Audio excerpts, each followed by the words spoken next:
Ladies and gentlemen, the Buffalo Bills training camp period is officially over. They wrapped everything up at St. John Fisher earlier this morning, and the boys at the Bills Roundtable are going to be unpacking all of the major storylines and biggest takeaways from this week. Let's go around the panel and see how everyone's feeling. Kev, what's going on?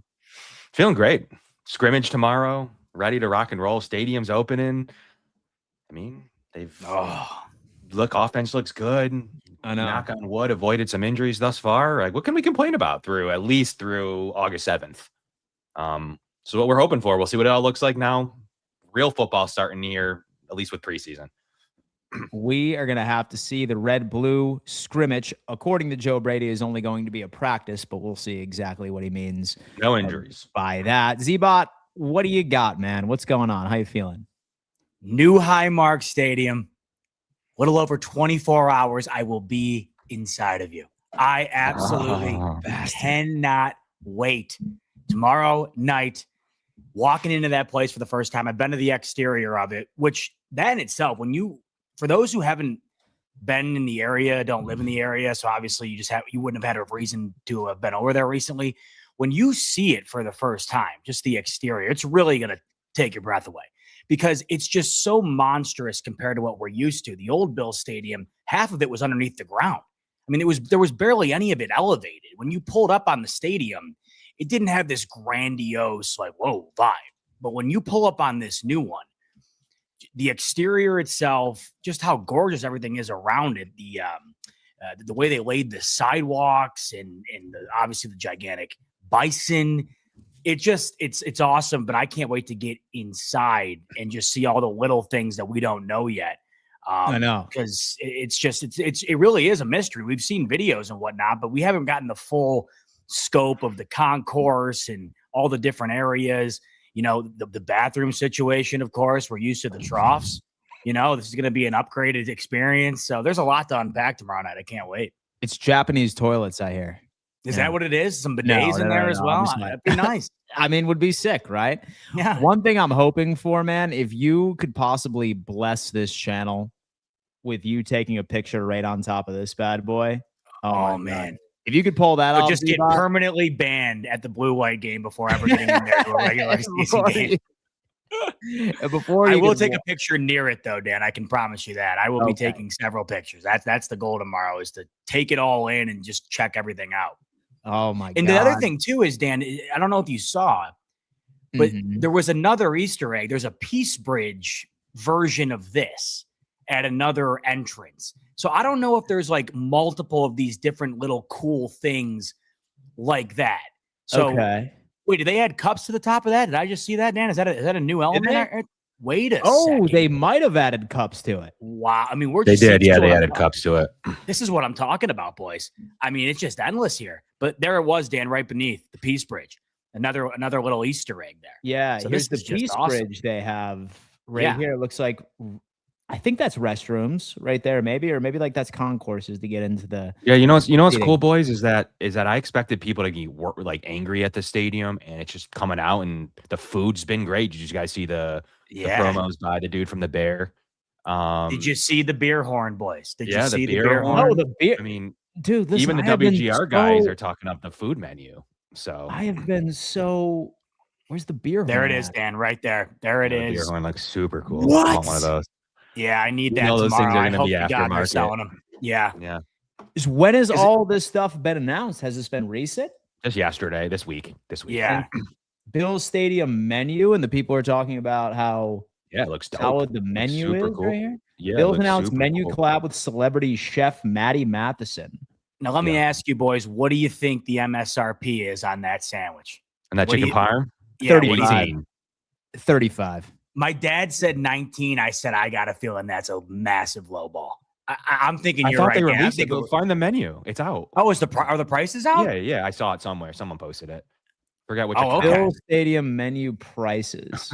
Let's see. Someone had the thing out. Chat. Oh, is that okay? Bill's new. It's a $10 pizza per slice. $30 premium nachos. Chicken parm 18. Yeah, baby. Wow, my dad, Price is right. I gotta give him. I gotta give him Parm credit. 18. We're gonna have to tell Mr. Bott that he was spot on with that one. Hot dog, $10, $15 beer. I've seen worse. Yeah, for beer, especially. And on top of $82 and $100 parking and $350, $400 game tickets, I'm not paying $500. Miguel's not very happy there, apparently. Miguel. Oh, how Miguel. do you What is all about the experience? a $10 hot dog though? Go How are scroll you up. I charging think 18 for the Scroll up. sandwich, not the hot dog. Like, oh wow, like they've done like a food tasting menu at the stadium. Yeah, they did. Yeah. Oh, is that blue cheese crumbles on that The bad boy? The blue and red burger. Yeah. I would dabble with that all day. See, here's my thing though. Like, look at that, Dan. That looks good, right? You imagine though, Bills Chiefs going into the fourth, and you're sitting down with that thing. Like, it's not happening. It's not happening. You imagine sitting in your seat while you're sweating out. I mean, come on. There's no chance in hell. This is with that barbecue like chicken no tables platter. or anything like that. You know, like just like that one hand, you have your damn barbecue platter, like trying to root on cornbread all over for a game you. and drive. Like, no. I mean, I got a fork out dissecting the potato salad while T Bass is lining up for a game winner. I mean, I can't imagine. You got cornbread all over your shirt. He's slicing his ribs, like right on his lap, trying to, just be like locked in on the drive. Oh man, folks, we have a lot of exciting things to unpack at this stadium, and please let us know all of your, experiences as you go to your first game of the season. If you plan on attending one during the inaugural season. A giant shout out to our good friends, William Attar. Folks, if you're ever hurt in a car, you better call William Attar, #1 car accident attorney in the state of New York. All right. First thing I wanted to discuss is the Buffalo Bills' worst kept secret. Osiris Torrence is now an extended member of the Buffalo Bills. He signs around a $74.5 million contract extension. And one thing I will say, and I feel like all of us are aligned on this, no matter how you feel about Brandon Beane, this guy is very good at maintaining quality talent at an absolute discount. Because Osiris Torrence is currently the 7th highest paid guard in the league. I did something on my own X account this morning where I was curious. I asked Sumer Brain to go on ahead and put together and rank the top 5 guards in 2025 in total EPA. Osiris Torrence was 4th. And out of all of the 6 guards that are paid more than him going into this season, not a single one of them was ranked higher than him as far as total EPA. So solid deal. It does look like. As fans, I know a lot of people don't really lock in on offensive lineman performances on a game-by-game basis. It's not sexy to pay attention to, but I don't hate the contract. I really, really don't. Z-Bot, thoughts on this? No, you can't hate it at all. And you nailed it. And I've been saying this forever because it's the one thing that you absolutely have to acknowledge when talking about Brandon Beane, regardless of where you are on the fence with him. When it comes to retaining the guys that they want to retain, he does it, batting almost 100, and he does it below market value, or at least in a way that makes you feel good about what they got. I mean, the idea that this time last year, people were up in arms about paying James Cook. I mean, he might slip outside the top 20 when it's all said and done, the way these running backs are getting paid here over the last year since he signed his deal. You also lose David Edwards in the offseason here. The Bills' offensive line has been nothing shy of terrific the last couple of years. It wasn't the case early on in Josh Allen's career. You've seen the difference in what they have become with the evolvement of this offensive line. The run game has become one of the best in the league. Josh Allen's sack numbers are down. The turnover numbers, I think, are a result of that as well. You want to keep the guys that have helped create this foundation. And they've done that with Spencer Brown, Deion Dawkins, McGovern, and now Osiris Torrence here. Obviously, David Edwards moving to the Saints, they weren't going to be able to, I think, get to the number that he wound up getting in New Orleans based on what else they had to do financially. Mm-hmm. But you're looking at this here.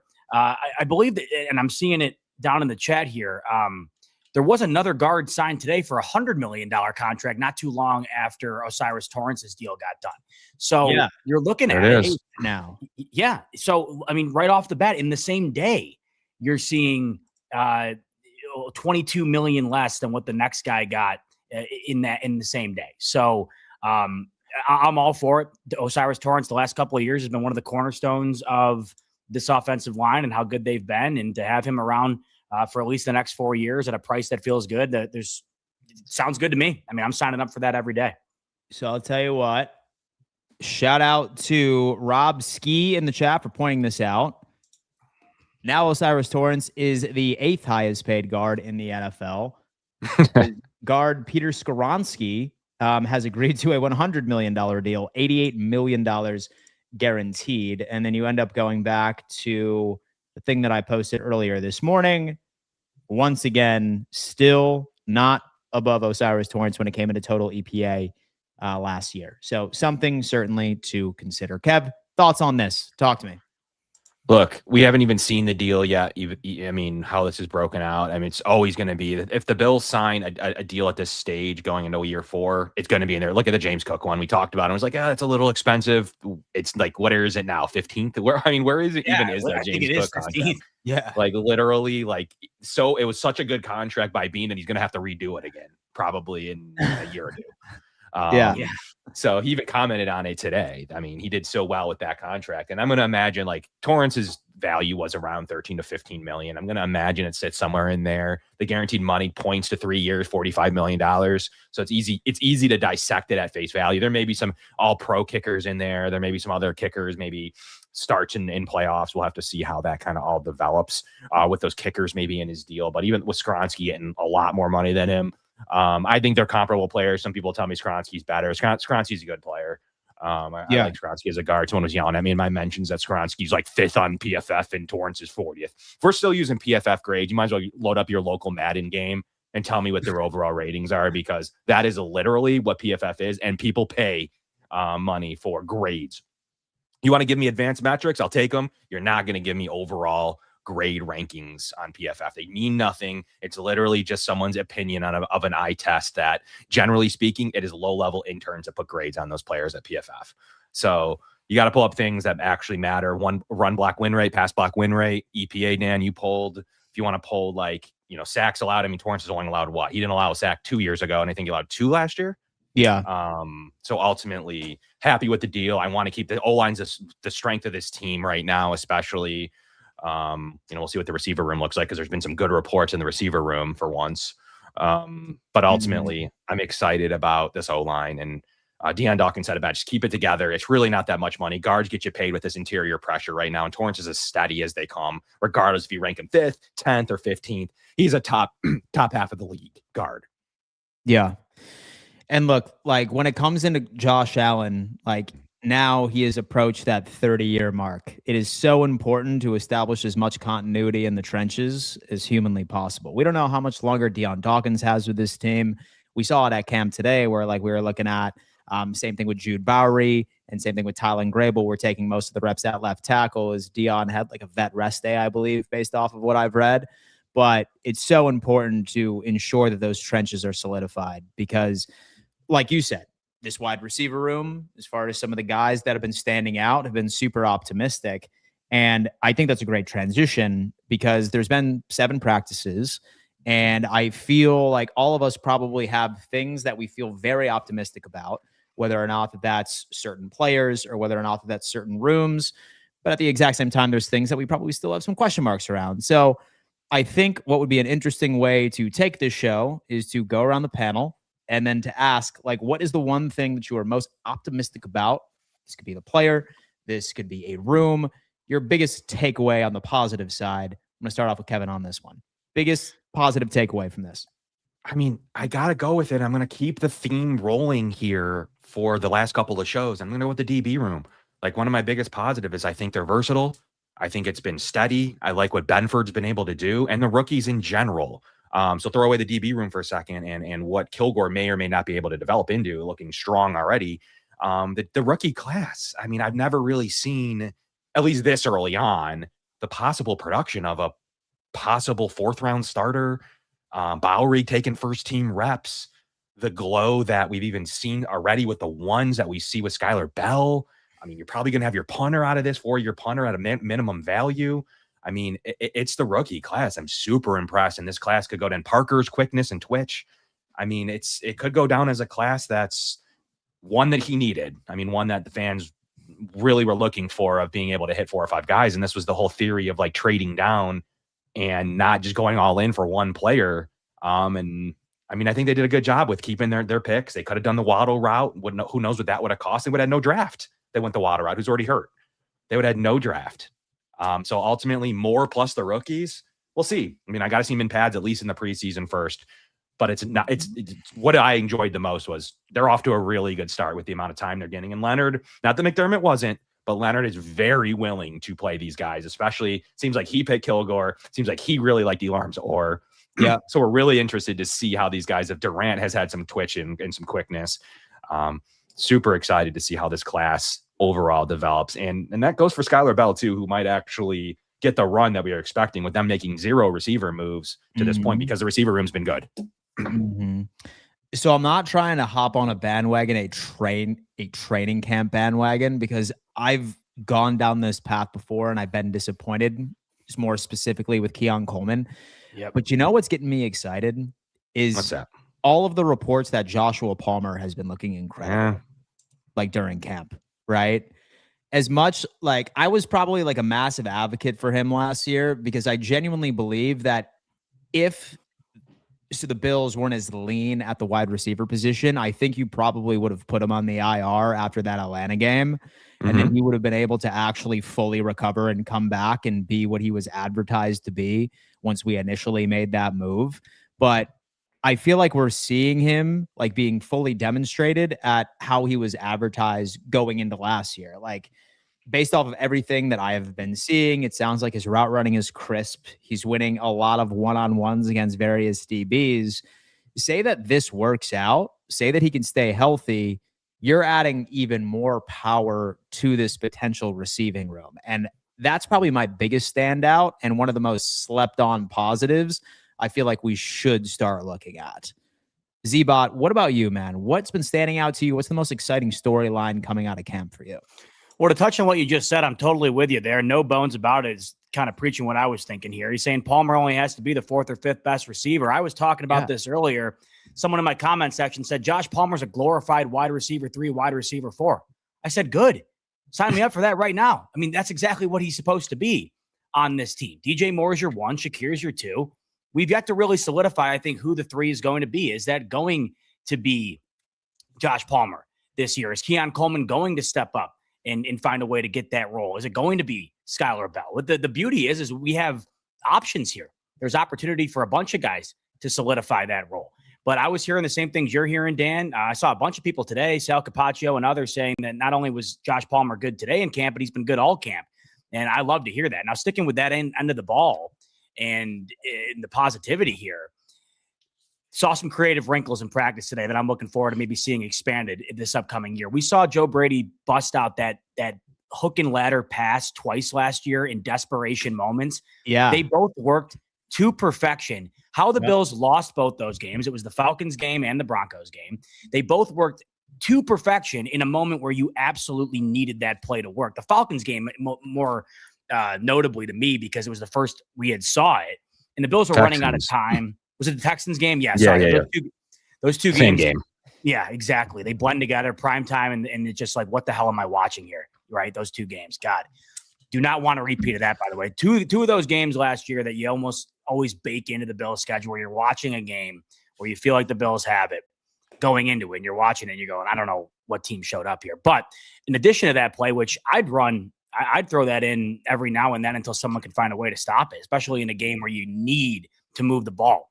But a play was ran today, I think with the 2s. I think Shane Buckley was in there. And I had read that Skylar Bell lined up as a tailback and then ran an out, and Buckley swung it to him, and it was for a touchdown. Like just little stuff like that. This is where people are saying, what's going to be the difference with Joe Brady as head coach on offense when he was already the offensive coordinator? What we're going to find out, and this is what I'm maybe most intrigued about this upcoming season, is what that is going to be. Were there handicaps put in place that have been rumored but we're not fully sure of? Yeah. And if there were, what does it look like with those handicaps removed? Yeah. Right? What does it look like with the, sort of the jailbreak here where Joe Brady has full autonomy to do whatever he wants? So super optimistic and excited about that angle of things. But above all, DJ Moore coming in and immediately looking the part is big. I mean, of course, the biggest acquisition for the Bills all offseason. It goes without saying that you'd be optimistic about it. But, the Bills have tried their hand at the veteran wide receiver acquisition and several times over the last couple of years. And I think we've seen that fall short. Now, DJ Moore is in another level than the other guys the Bills have added. But to come in and immediately live up to what he's supposed to be here in camp, that's very encouraging. The deep ball as well, Dan, I think that's going to be back. We saw throughout camp here, Josh just launching it, and that's been missing, right? And it's a pivotal part of the game that Josh Allen is capable of playing. I think that for a guy that can throw the ball maybe farther than anybody ever has been able to in the history of the sport, they don't do it enough. They did it earlier in his career. Granted, they've switched the offense a bit. They're a more run-heavy offense than they were at that time, but I still want to see that aspect of this team. I want them launching the ball every now and then, and I think we're going to see that this year.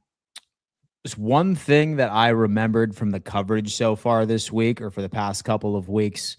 Somebody, I forgot who it was, said that's not mesh. Was basically just based off of like a certain like play call in training camp by itself.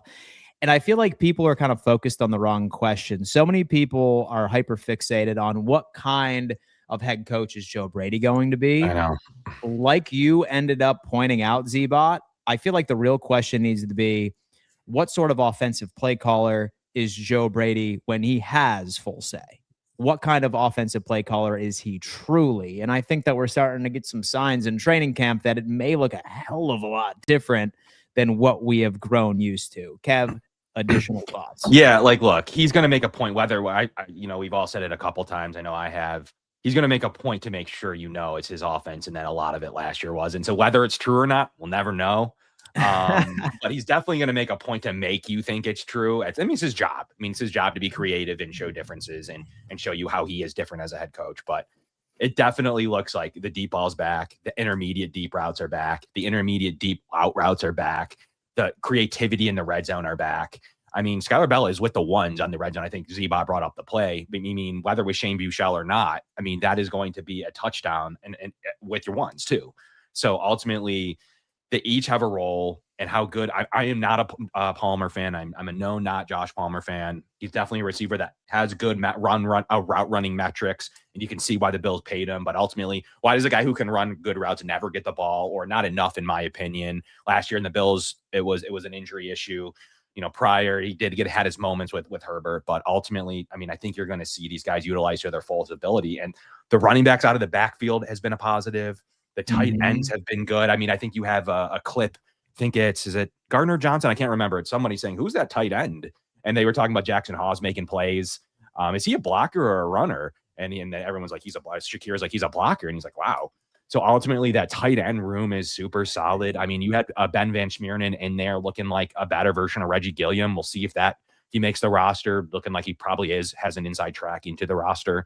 So ultimately, and then you had in the O-line, which is super deep. And did you just see the rankings today by one of the best offensive line gurus that I think exists in commentary or the sport, Brandon Deeg? He ranked the Bills. What's his handle? His handle is it's Brandon Thorne. Sorry, Brandon Thorne, NFL. Brandon Thorne. Yep. NFL. Okay. Yep. Check him out right now. You can pull up he has a huge write-up, ranking with metrics and everything. And he put Dawkins 8th overall. Corbett, actually, he has 16th best guard in the league based on his play so far. Connor McGovern, the 6th best. Yep. Alec Anderson, 32nd. Osiris Torrence, 11th, and Spencer Brown, 3rd. So every one of their starters is in the top 16. What about McGovern? Did he do center or no? 6th best center. Wow. Yep. 6th best center. And 3rd and 8th best tackles, 11th and 16th best guards. It's funny you say that too, because for some reason, maybe I just wasn't paying attention, or maybe I wasn't following the right people to get like this insight. I feel like I really didn't get a lot of information from the trenches. Like, granted, we didn't have many practices. Yeah, there's not going to be a lot to do. Yeah. We had 2.5 practices in pads. So I feel like when it came into the defensive line, like one play I think that stood out, like maybe like in non-pads, we heard a couple of players would have gotten the sack. And then in pads, I think one of the only plays that really stood out and was reported was like a block pass or a tip pass from Gregory Rousseau. So did I miss anything from the trenches at training camp? Or like, am I crazy? I mean, I think you're not going to get a ton there, but all you're looking for is stability, the fact of how they've looked as a unit. Ultimately you didn't have any major or any injuries really.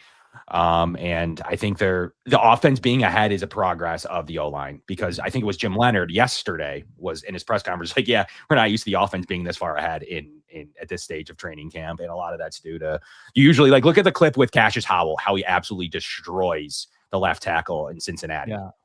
We don't have those. That's what you're looking for. You don't want these moments of like pure domination, which the defense is ahead at this point of camp usually. But the Bills offense ticks on such a different cylinder. They have their OC/head coach back. Mm-hmm. They just have a couple better weapons at the receiver position and a really strong offensive line. And I think that all equals. But no, you didn't miss anything particularly because it's already good. You're not really looking for anything major outside of injury or outside of like some colossal bad mess up, which you didn't see. Yeah. So ultimately, that starting unit is really good. And one where I think all the offensive line rankings come out. They're top 3 and top 5 to 3 in most metrics. And that's where we don't want any news really at that specific position. It's like corner. It's what was more based off of like personnel packages too. Like we saw based off of Jim Leonard's reports of like how much he has been singing certain players' praises. One of which was Landon Jackson, who has been kicking inside quite a bit. And I hate to hop on right now, but I'm really going to be paying attention during the preseason because he's put on weight. According to Jim Leonard, he's confident that he could transition into a 4-eye. He's kicking inside. I'm almost wondering if like he could be a potential sleeper for like your normal Buffalo Bills second year standout player. That's going to be one guy I think I'm kind of excited to like really pay attention to during the preseason. I felt the same way going into last year. He was one of my favorite draft picks. And, it didn't get off to the start I think we were hoping for, but I'm with you, Dan. I think there's potential there big time. And you mentioned it. He did put on some size. I mean, look at him.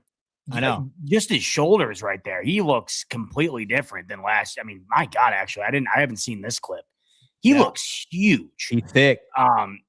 So I'm loving that Leonard, you kind of alluded to it. He's been singing the praises of a lot of different guys, but mostly a lot of young guys, a lot of guys that we don't really know what they are yet. But if anybody would know, it's going to be Jim Leonard. And so you want to talk about things to be optimistic about.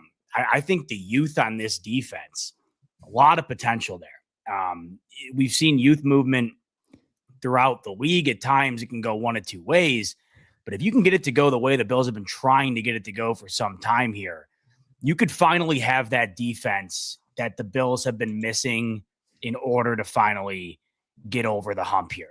We continuously have quarterback debates, but I think it was recently here that George Kittle was asked the best defense that he's gone against in his career, and he said it might be the recent iteration of the Seahawks defense that just won the Super Bowl. I mean, Sam Darnold, he's a fine quarterback. To go and win it proves to you that it's not all about the quarterback. And the Bills have been missing certain elements to be able to allow that quarterback to win it. The Bills have been trying and trying and trying to get this defense to become what can hopefully be that asset for Josh Allen and the offense to get over the hump. And maybe this is the year with all the youth here and all the encouragement we're hearing surrounding them. I'm excited to watch it. For sure. Folks, of course, we're focusing on the positives of camp, but we cannot do an episode without at least bringing up things that may be a small concern for us going into the preseason and in the regular season. But before we transition over to that, folks, we were super excited. We ended up partnering with this company that gives away signed memorabilia for the Buffalo Bills all year. I believe it's Total Sports Buffalo. We're very excited to begin that partnership here within the next couple of weeks. Basically, how this channel is going to work out is that we are going to be giving away a signed piece of memorabilia once a month. And in order to be eligible for all of this signed memorabilia all year, you need to be a subscriber to the channel. So if, for example, you want to be a part of these giveaways, which we will begin to execute within about a week or two, all you need to do is just subscribe to this channel. So thank you so much. We're excited to give away some really cool stuff and more on that later. Now, we're all excited about the wide receiver room. We're excited about what the Jalen Kilgore is looking like as a rookie safety. Maybe we're excited about Caleb Alarmzor. But there's probably a couple of things that we have noticed at camp that are making us feel a bit uneasy, as fans do. So let's go around the panel and identify exactly what Bills fans should be looking out for as something that needs to be addressed prior to the beginning of the season. I'm going to go with Kev on this one. I mean, look, Dan, what is the number one thing that we all want to see? We all want to see this offense progress. We all want to see, are we going to just run the ball all day, even though they're one of the best running teams in the league? But ultimately, we want to see a pass offense. We want to see it. We want to see help from Josh Allen. We want to see exactly what are these routes going to look like, and what does Joe Brady bring to this team? What does he bring? Is he just Josh Allen's buddy? Is he his friend? Was he picked by Josh? Or will he actually bring some creative stuff to the offense like we've seen from other offensive head coaches? And that's with Josh Allen. We haven't seen it yet. So will it matter? Will he get the most and untap the most out of not only his quarterback, but his weapons, which through 7 days, it looks like it. But ultimately, will Jim Leonard come through when Sean McDermott couldn't? Sean McDermott had kind of the opposite, was super solid, but just had these moments and just couldn't come to the moment. We've all talked about it. Can Jim Leonard be better than that?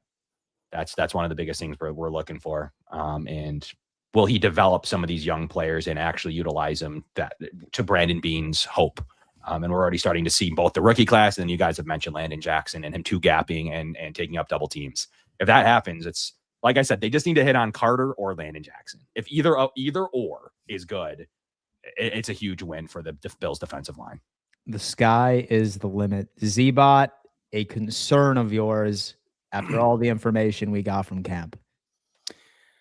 Well, Keon Coleman continues to be a concern for me, and it wouldn't have been if it weren't for the offseason hype that was trying. I mean, I understand the PR move that had to be instilled after the press conference of Sean McDermott being let go and his name being dropped, and I get all that. It's just, to me, this is the year, right? This is the year. Like, it's either it happens this year or it's just not going to happen. And we've seen in camp that it hasn't been the greatest of camps. The thing that I'm looking at here is that last year seemed to be a great camp for him and it didn't translate. So I'm not going to put anything under a microscope when it comes to training camp, because to me, a lot of the time it doesn't end up translating one way or the other, good or bad. But to me, it is still, of course, a concern until it isn't. And we did hear this team state that it seems like the path is being paved for him to have the best year that he's had. And I'm looking forward to seeing whether or not that ends up being the case. I'm going to remain cautiously, I don't want to say optimistic or pessimistic. I'm just going to say I'm going to remain cautiously observatory or whatever I'm trying to say. I'm going to cautiously observe the situation is what I'm getting at. I really want Keon Coleman to become something. I'm thinking that at this point, he's not going to be wide receiver one, like we all were hoping he was going to be after Diggs departed. But if he really can become an impact, then that's fine by me. If that winds up being wide receiver 3 and a good one at that, that's fine by me. But I need to know this year what he is. And that's what I'm going to be looking at, I think, when it comes to the wide receiver room the most. And then just in generality here, Dan, with Joe Brady being a first-time head coach, it's just going to be the little things that I'm wondering how they're going to go for him in this role. Him being young, he seems to be a bit soft-spoken. I would imagine the players wouldn't say the same, but the way he comes off to the media a bit, it's a little bit more, kind of lower key. And I'm interested to see what's going to happen in these pressure situations, right? Because the Bills have often fallen short in these moments. How is Joe Brady going to rise to the occasion? Because ultimately, Dan, this is where he's going to separate himself from McDermott. McDermott won a lot of football games. McDermott got to a lot of playoff games, won a lot of playoff games. The difference was in the big moments, it would often go south for McDermott. People are anticipating the Bills to win double-digit games, win the division, go to the playoffs, win at least a playoff game. And that's bare bones minimum. No one's going to give a damn if the Bills win a playoff game and lose in the divisional again. The bar for Brady is so high for a first-year coach that it's almost unfair. But this is what you sign up for when you're already in the building and you have a quarterback like Josh Allen. I am not concerned about his ability to call plays. I am not concerned about his ability to win games. I don't even want to say I'm concerned about his ability to step up in these big moments. But, Dan, it's one thing you have to be cautious about going into the year because it's completely unknown. It's his first time doing it. And with the pressure being as seismic as it is he going to be able to live up to the occasion? Yeah. So my concerns are twofold. Number one, it's the Tyler Bass situation. Like, he only had one practice where he was actually kicking. Based off of reports, and they were conflicting, he went a 7 for 7 or a 5 for 7. I'm probably going to believe the 5 for 7. I'm going to lean toward the negative side. I think someone said that he went wide right twice. But why I'm thinking about Tyler Bass is when it comes into his recovery, did they not allow him to kick publicly in practice because they had similar conditions to what injured him in the first place last training camp? It was a monsoon for half of camp this year. If you were in Rochester and you were watching practices, you probably know that the conditions were pretty sloppy. But are the Bills still kind of concerned that he's not close to 100%? Why has there not been any competition brought in or a backup plan? Maybe they have Matt Prater, who's probably like 57 at this point, on speed dial in case that he can come back and fill in. But I'm still going to need to be convinced that Bass is capable. And I think that we'll probably get our answer during the preseason of whether or not that it will happen. If they roll out Ray Davis, like as your like place kicker, like going into the preseason, then I'm going to have even more questions going into the regular season. Luckily, this team is always toward the bottom of the league when it comes into like field goal attempts in general, because our offense just scores points. That's all good, but still, it's better to have it and not need it than need it and not have it. So I think that's number one for me. And right before I go to my second, feel free to talk me off of a ledge about Tyler Bass, either of you. Go ahead. I don't think I can talk you off of a ledge. I will say it does seem conflicting where it doesn't. I'm not entirely sure if he's fully healthy or what the story is, but yet there is no competition. Like you mentioned, there is no second kicker on the roster. So I can't imagine sitting here August 7th that they aren't confident in his ability to be the guy. The issue is that is he fully healthy? Is he the guy? I mean, I have to think he is based on the way that they've operated the roster going up until this point. But to have only seen him publicly, like you said, Dan, once during this training camp period, it does make you scratch your head a bit, because why would that be the case? But at the same time, there is nobody else out there. Matt Prater was phenomenal last year. When you factor in the circumstances, him just coming off hanging out with his kids at home to nailing the game winner with no time left against the Ravens and having a phenomenal year the entire year after that first game. I don't know at the bare minimum why, unless he just wanted to hang it up, I don't know why he wouldn't at least have been brought back around for the competition. Because the way he kicked last year, Dan, there's no reason for me to argue against him not being the kicker again if he were to have beaten Tyler Bass out in that competition. So I don't know if it's just a personal thing with Prater, if he just doesn't want to play anymore or what the deal is at his age. But the kicker situation, I think you're valid in having concern about it, because it does seem to be very up in the air right now as to what we have in Tyler Bass going into the year. It's going to be interesting about Bass. Kevin, is there anything to add to that? Yeah, I mean, I think Jeff Rogers actually was asked this question. He said this has always been the progression of his kicking routine, and obviously it's raining, and obviously he's been kicking. It's just not out in raining outdoor camp. I think tomorrow's kind of the first real test there. If he's out there and he's hitting field goals, I think everyone can drop it. If he's nowhere to be seen, I think we can continue to talk about it. But if there's an issue, I think the Bills do what they did last year. You go out and you look at, who's cut, who's tradable for a late round draft choice or something end of the year. But there's a lot of kickers that change hands and then get monster deals after being good in a new location. So the Bills probably have 7 or 8 kickers that they like that don't need the difference between that and like a quarterback. You don't need a kick here. It doesn't matter in terms of that. You don't need a kick here in St. John Fisher University in August. It doesn't really mean anything. So they can make their play late August if they need to. The guy's been working out, if there's kicker's been working out, but ultimately I'm not worried at all. Rodgers addressed it. Z-Bot made a good point. Like, you don't just not have another one on the roster right now. But that remains to be seen. He's got to kick through preseason. If he kicks through preseason, I think we all can drop it. But if he doesn't, I mean, there's definitely a conversation to be had in 3 weeks from today.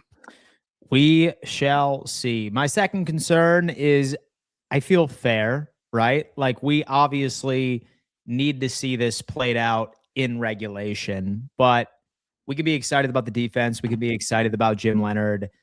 But I feel like a question that needs to be answered is, can we actually ramp up and pull off this entire scheme shift? I feel like we don't talk about it enough. Like, we're literally changing our entire defensive identity. Most of the players on this defense are used to the McDermott style, like rate of defense. We are transitioning from 4-3 to 3-4. We're also transitioning to predominantly zone, to a heavily favored man type concept when it comes into the secondary. So I feel like that's also something that we're going to have to see executed on field before we have any true answer. And I don't know, maybe we get our first taste of the blue-red game tomorrow. I think we are losing sight. I mean, at least maybe I am a bit. Like, I think you're nailing it. The amount of new this year, this is why Josh Allen really is the ultimate elixir. If you decrease what Josh Allen is by like 20%, this is all we're talking about all offseason long. Are we concerned about Jim Leonard and this defense and really being able to take over after McDermott really did do a great job over a near decade period with this defense and won a lot of games, like I mentioned earlier? Are we concerned about Joe Brady's first time at head coach here? Josh Allen's ability to overshadow any issue that this team has is one of the most valuable assets. I think to me, it's the ultimate indicator of a franchise quarterback. You know, but Baker Mayfield, for instance, right now is trying to get paid. He deserves to get paid in Tampa Bay. But you're looking at contracts upwards of $60 million, and then you're asking yourself, well, is the guy a true franchise guy? This is the type of stuff that I think of as stuff like this when it comes to a franchise guy. When you have your coach of a near decade fired, a first-time head coach now taking over, a brand new defensive coordinator with a ton of youth on that end, and you're not overly concerned about any of it because of your quarterback, that tells you right there, Kev, that your guy is the guy. And there's only a very finite amount of those guys in the league, where no matter what the team is, who the coach is, what the personnel is, you are confident going into the year that your team has the ability to contend for a Super Bowl. But these things are still prevalent, right? We have no idea what this defense is going to be. We're hoping it's going to be better, and I think a lot of us are optimistic that it's going to be. But we'd have no idea. With the offense and with Joe Brady's now taking over in terms of the full role as opposed to just calling offensive plays, we don't know what that's going to look like. We have no idea. The entire Josh Allen era has been under one regime. That's it. This is how new this whole thing is, not to mention playing in a brand new environment. There's a lot in play here. A lot in play here that we're not used to over the last 10 years in Buffalo.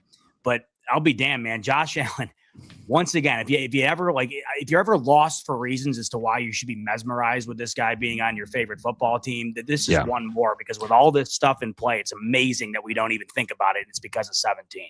And I gave a long-winded answer before, but my truthful, what is my biggest worry? My biggest worry is straight up, what does Joe Brady bring to the Bills that I guess he didn't as an OC, because he was still here. So if the Brandon Beane, I guess Terry Pagula, as it's been stated, didn't make a move, would it just be the same? That's the ultimate question that I have. Or does it actually open up the offense, and do we actually see what we've seen so far in training camp? That's definitely the biggest question. And then obviously, is Jim Leonard better than Sean McDermott? I mean, I don't mean to do one for one like that. It's not quite like that, but that is literally quite literally what matters the most. Is he better than him on a defensive play call? Doesn't need to manage the team. Is he better from a defensive play calling standpoint? not necessarily including game management, which would be Joe Brady. So on a What's defensive crazy- scheme, when push comes to shove, is he better? What's crazy, fellas, though, when you think about it, is that the only way, I don't know how you guys feel, but is Joe Brady's season deemed a success if they lose in the divisional round? And to me, the answer is no. This is how high the bar is. The only way Joe Brady's season this year, first-time head coach, little older than I am, the only way that season is considered a success is if they get to the AFC Championship bare minimum. This is an unprecedented territory that we're in, because as Kevin was just alluding to, what's Joe Brady bringing to the table? What Sean McDermott brought to the table was the winningest franchise in football in the last 5 years. That is not easy to replace. I don't care what your thoughts are on McDermott. They're big shoes to fill. And this is an insane ask to tell a guy in his first year, hey, man, the only way that anybody's going to find this year of yours to be a success is if you get to the semifinal game at bare minimum. And even then, if you lose it, fellas, you're still going to get dogged on more than likely, because the Bills, once again, couldn't get over the hump. This is what Joe Brady has in front of him.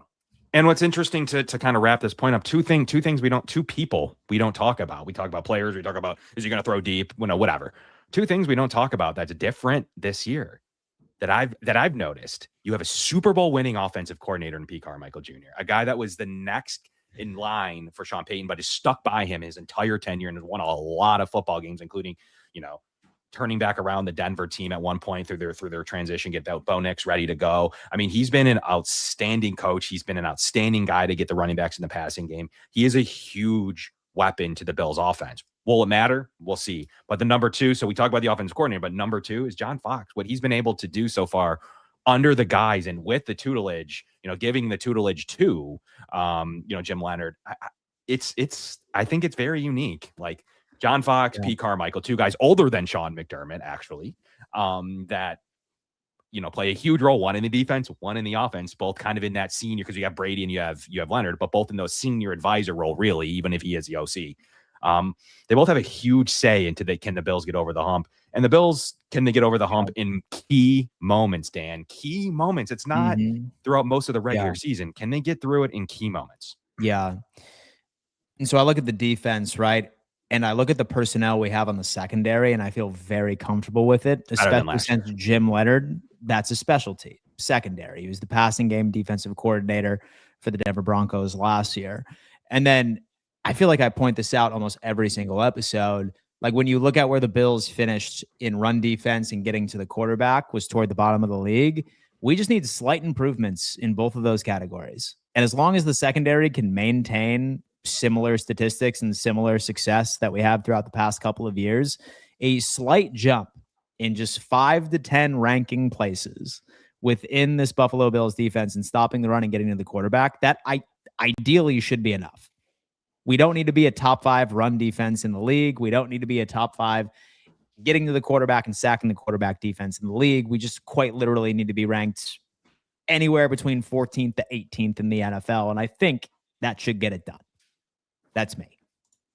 I couldn't agree with you more, especially on the run defense end of things. I mean, last year we had a couple of running backs that no one even knows. I mean, I go back to the Tampa game where it was just a free-for-all for just about anybody. And then the guys you do know, like Bijan, looked like, he looked like the highest paid running back. Well, until he wasn't. He was the highest paid running back in the league for about 18 hours. But you saw last year the holes in that run defense. That's going to be probably the biggest thing of all, Dan, on the defensive side of things. Sure, we're going to be looking to see what these young guys got.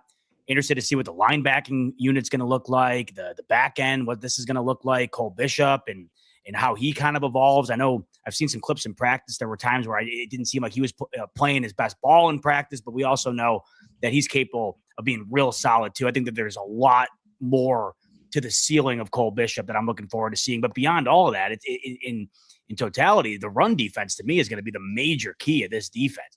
Jim Leonard's going to really be able to prove one way or the other if he's a better fit for the Bills over McDermott based on what this run defense is. And I think you nailed it. It doesn't need to be the number one unit in the league, but we have got to be far closer to top 10 than 32.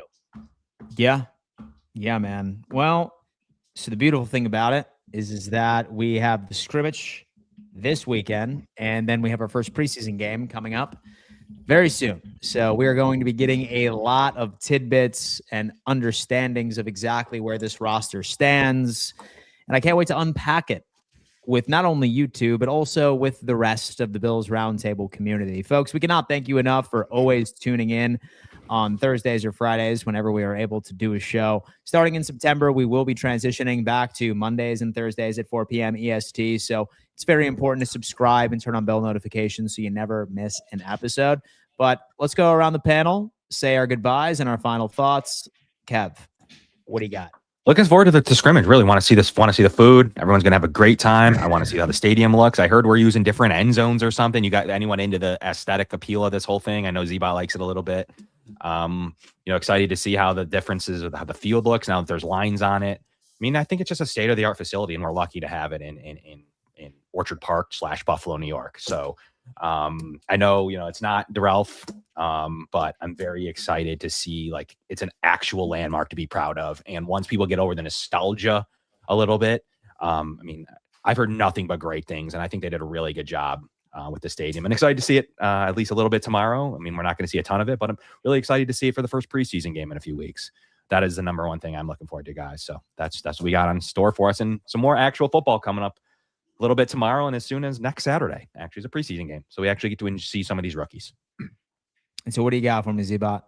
Yeah, I'm in alignment with Kevin. Can't wait for tomorrow. Cannot wait to check this stadium out. I'm super excited. I mean, we've been talking about this stadium forever. It's finally open to the public. It's finally here, and we get to go check it out and see what's in store for the next, however long era this is. I mean, shit, the Ralph was the Ralph for lifetime, it felt like, right? So you're going in tomorrow for the first time for what is going to be the new era of the Bills for a very long time here. There just seems to be so many unique and cool elements to this stadium that I can't wait to check out. And then, like Kevin said, next thing you know, actual football will be rocking and rolling here within the next week too. So a lot to look forward to. It's the best time of the year because it's the most optimistic time of the year. I know that's going to start dying down in about a month. Maybe not for us, for many other fan bases. But for now, it's the excitement's always fun, and I'm enjoying it, and can't wait to check the stadium out. Zebot, please send us pictures, right? So we can post it on the Bills Roundtable X account. Man, we just want to live vicariously through you. And so I'm not sure when Kev plans on going to the stadium. I'm not sure when I will be there, but we would love it. Yeah, we would love an inside look because it is a new era here in Orchard Park in Buffalo, New York. Folks, we appreciate you. Once again, make sure you subscribe to the channel, turn on bell notifications, and like the stream, right? Like, we are dead set on keeping you entertained and informed all season long, and we hope to see each and every single one of you in every stream. Love all of you. Thank you so much, and we will see you next week. Same time, same place. Peace.